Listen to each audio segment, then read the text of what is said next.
onyx stone sits inside of a gold couplet. And on each onyx stone there's engraved 6 names of, of the tribes of Israel, and on the other side there are 6 names engraved. I'm impressed with them because I don't know how they pull this off. I mean, if I were to ask right now, can anybody help me? God wants some engraved, you probably could take it somewhere. But to have that skill with you, to have that skill that you're bringing with you, that at the very moment that God talks about what he wants, and it is amazing because I think that God has not asked us to engrave anything because he know inside of the circle ain't no engravers. So what God calls for in ministry, he already knows that inside of each house is the capacity, is the spirit, is the ability to do it. A part of what has to happen in the New Testament church, what has to happen with us is that we've got to start listening. Because there are some things where we are gifted and we're skilled to do, but we'll hear that announcement for an engraver to engrave on the onyx stone set inside of gold 6 names of the tribes of Israel, and on the other side 6, and no, ain't but one engraver, and he or she'll never answer, never respond. As a matter of fact, actually assume that God got to have Reb talking about somebody else. And so our ministry does not come to a place of excellence as it should, because there are people who will not lend their excellence, who will not lend their uniqueness, who will not lend their gifts to God as we should. I mean, God never asked me to ask you to engrave, and I think it's because he knew there were none in here. But in the desert, listen, away from a store, away from some seamstress, this is what God calls for. Furniture makers, calls for in the desert. I don't think anybody left Egypt saying, listen, take all your furniture making tools with you now. I don't think when they left Egypt, I don't think anybody said, now listen, when you leave, make sure you get your engraver. They were actually known for their subservient work when they were in bondage. They were actually known for making bricks without straw.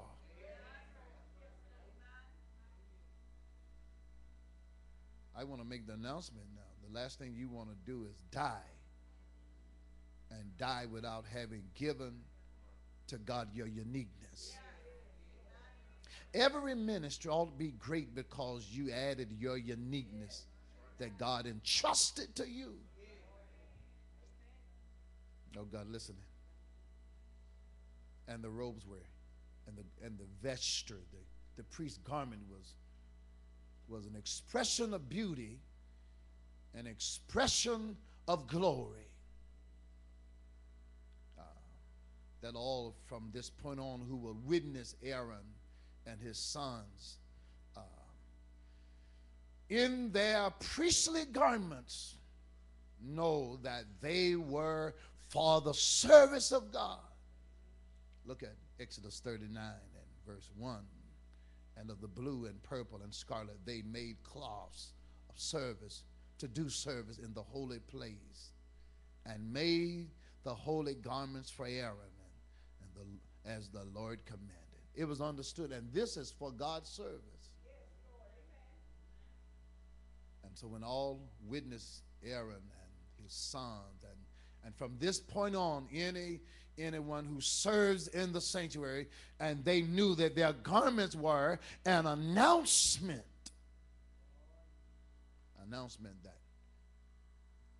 that he is serving, that they were serving God, and they knew that their garments were an expression of God's glory.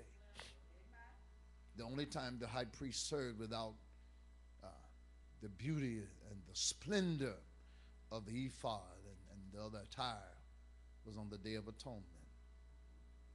When he, the one day out of the year when he went to the deepest place called the Holies of Holies to sprinkle the blood over the altar upon the mercy seat.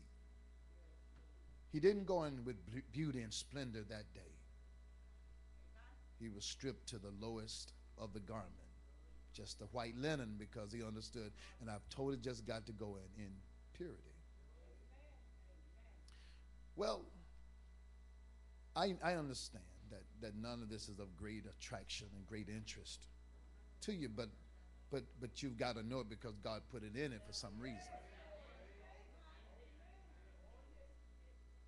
But listen to this, not only there is the ephod with its onyx stone on each shoulder, but go a little further, Exodus 39, the breastplate, verse 8. He made the breastplate of cunning work like the work of the ephod, of gold, blue, purple, and scarlet, fine twined linen. It was 4 square. They made the breastplate doubled a span. Was the length of, and a span the breadth of, being doubled. And they set in it 4 rows of stones. The first row was a sardius, a topaz, and a carbuncle, and that was the first row. Verse 11, the second row was emerald, sapphire, and diamond. And the third row was ligure and agate and amethyst. Verse 13, in the fourth row, a beryl, an onyx, and a jasper. They were enclosed in ouches of gold in their enclosings. And the stones were according to the names of the children of Israel, 12 according to their names, like the engraving of a signet, every one with his name, according to the 12 tribes. So here now, there's the breastplate, and now I'm going to move into the text when I share this. In the breastplate, which was attached by gold wreath-like, rope-like gold cords. This breastplate, if you remember, some time ago when God first mentioned around Exodus 28, I told you it was sort of like that Indian pouch that some of us who not only got the Indian outfit, we got the cowboy outfit, we also got the Indian outfit with the pouch to go with it, that you sort of rope around your neck. You 2 or 3 of y'all remember that, right? The rest of y'all remember somebody else who had that. You just got the pistol and the belt. Yeah. But this breastplate is a square, and it has 12 gems, 12 stones, and each one are enumerated. Each one. But on each, they're in rows. They're in rows, 4 rows and 3 stones per row.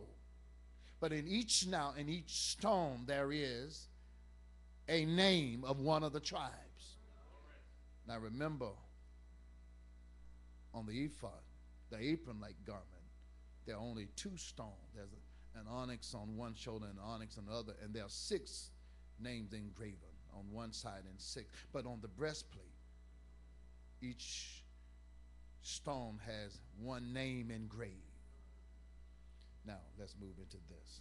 What is the significance of all of this? Remember this forever now, that the tent of meeting symbolized God's presence. The whole point God was trying to convince them is that God will meet you wherever you are. The whole point of what God was trying to teach them and teach us is that God will meet you at your lowest place. Are you still there with me? Yeah. And they needed to know that before they got to Canaan. See, because anybody can get with you when you done got somewhere. Yeah, anybody can like being around you when you got something. But God wanted them to know at your lowest place. Listen, that God wanted to establish, listen, I will meet you at your lowest place. And that's good news.